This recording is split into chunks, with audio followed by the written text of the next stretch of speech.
From 1933 to 1967, an estimated 40,000 babies were given up for adoption in England alone. They were raised apart from their birth families, and many of them didn't know anything about their origins. And that was because they were born with a disability. But there was nothing shameful about them. They just had an extra chromosome 21, which made them look different and learn differently. We now know it as Down syndrome. It's generally believed that having an extra chromosome interferes with the course of development after birth, causing both physical and mental health issues. For example, it can cause a number of congenital heart defects and various learning disabilities, and also affects a person's appearance. People with Down syndrome typically have an upward slanting eye shape, a flat nasal bridge, a single deep crease across the palm of each hand, among other characteristics. All of this has led to stigma and discrimination against people with the condition throughout history, especially among the ruling classes. Now, we're going to tell you about a few royal kids who had Down syndrome but were erased from history. So let's get started. Nerissa and Katherine Bowes-Lyon. Nerissa and Katherine were first cousins of Queen Elizabeth II and daughters of King George V. They were born into a world of privilege, but also into a world where having Down syndrome was misunderstood and stigmatized. Their grandfather, King Edward VII, died when King George V became king. But before his death, he expressed his wish that no one should know about his granddaughter's condition, fearing that it would damage the royal family's reputation if people knew. Sadly, King George V obliged his father's wishes and concealed the girl's diagnosis from everyone, including the family. Katherine and Nerissa were raised in separate institutions where they remained until their deaths in 1981 and 2006, respectively. No one was allowed to visit them there, and they were declared dead in official records so as to hide the fact that they existed. This meant that the girls never really had a chance to live full lives or form relationships. It also meant that their existence was erased from official records, which has made it difficult to learn about their lives and the circumstances surrounding their deaths. The truth of what happened to them only came to light decades later when one of the Queen's former employees leaked details of their existence to the press. After the news broke, the Queen reportedly sent letters of condolence to both girls' care homes, but she never visited them herself. This case raises questions about the lengths to which the royal family went to protect its reputation and the lasting impact that secrecy and stigma can have on people's lives. It also highlights the importance of remembering and acknowledging the existence of those who have been marginalized or forgotten, however uncomfortable it may be. Princess Alexandrine of Prussia. Princess Alexandrine of Prussia was born in 1870 to German nobility. She had a twin sister named Victoria, but unlike her, Alexandrine had Down syndrome. While the severity of her condition is not well documented, it's known that she was excluded from royal duties and public life due to her condition. She spent most of her life in Berlin with her family, but she was largely kept out of sight, away from the public eye. Her parents were deeply concerned with the reputation of the German imperial family and feared that Alexandrine's condition would bring shame upon them. Her twin sister received a traditional royal upbringing and went on to marry Prince Ernest August of Hanover, while Alexandrine was raised in a more secluded environment.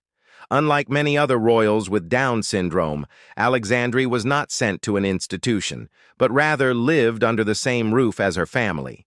However, she was still effectively excluded from their lives. She had a nanny who took care of her and she received some education, but she was not allowed to participate in any official events or ceremonies. As a result, she grew up with little understanding of her place in the royal family or the world around her. Despite being a member of the German imperial family, she was denied a proper upbringing and the chance to live a normal life. This case illustrates the harsh realities faced by people with Down syndrome, even those born into privilege. Anne de Gaulle. Anne de Gaulle was the youngest child of Charles de Gaulle, the president of France from 1959 to 1969. She was born in 1942, and at the time her diagnosis of Down syndrome was kept secret from her parents. Her mother, Anne de Gaulle, didn't find out until Anne was 2 years old. Despite this, Anne was welcomed and loved by her family, who made every effort to integrate her into their lives. She attended school with her brother and sister, though she had an aide with her at all times. Her parents were committed to giving her the best possible life and never institutionalized her. Instead, they wanted her to live at home and be a part of the family. This was not easy, however, as Anne's condition meant that she required constant care and attention. Nevertheless, her parents and siblings were dedicated to making sure that she had a happy and fulfilling life. Charles de Gaulle was a prominent public figure, and there were concerns that the revelation of his daughter's Down syndrome would damage his political career. Despite this, he and his wife refused to hide Anne away. Instead, they brought her along on official trips and introduced her to important people. They also made sure that she received the best medical care and therapy.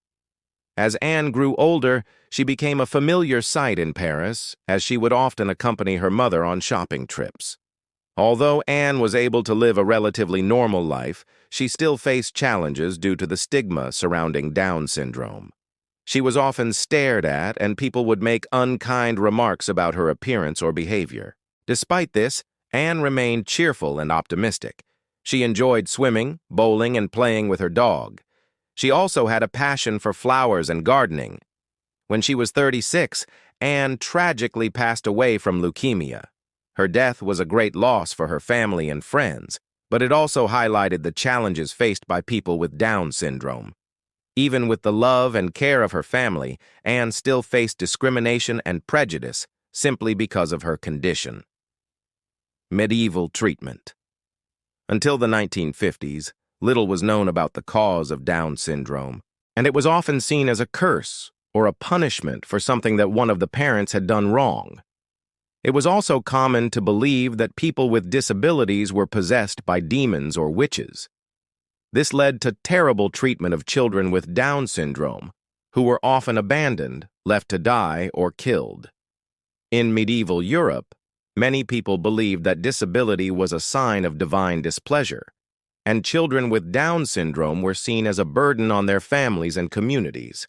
Some were locked up in towers or left to wander the streets begging. Others were taken to be exhibited at fairs and festivals where they were mocked and ridiculed. There were also cases of infanticide, where babies with Down syndrome were deliberately killed to prevent them from growing up and experiencing a life of pain and suffering. Today, people with Down syndrome have more access to education, healthcare, and social inclusion than ever before. But sadly, stigma and discrimination still exist. It's important to remember those children who were lost to history due to their disability, and to work towards a world where everyone is treated with dignity and respect. If you've enjoyed this video, please like and share it to help spread awareness about Down syndrome and the challenges faced by those with the condition throughout history. By doing so, you'll be helping to break down stigma and create a more inclusive society for everyone. Together, we can create a better future for people with Down syndrome and ensure that they have the opportunity to live full and meaningful lives. Let's continue to learn about and understand Down syndrome so that we can better support and advocate for the rights of those affected by it. Remember, every child deserves a chance to succeed and reach their full potential, regardless of the challenges they may face. Let's work together to create a world where that's a reality for everyone. Thank you for watching.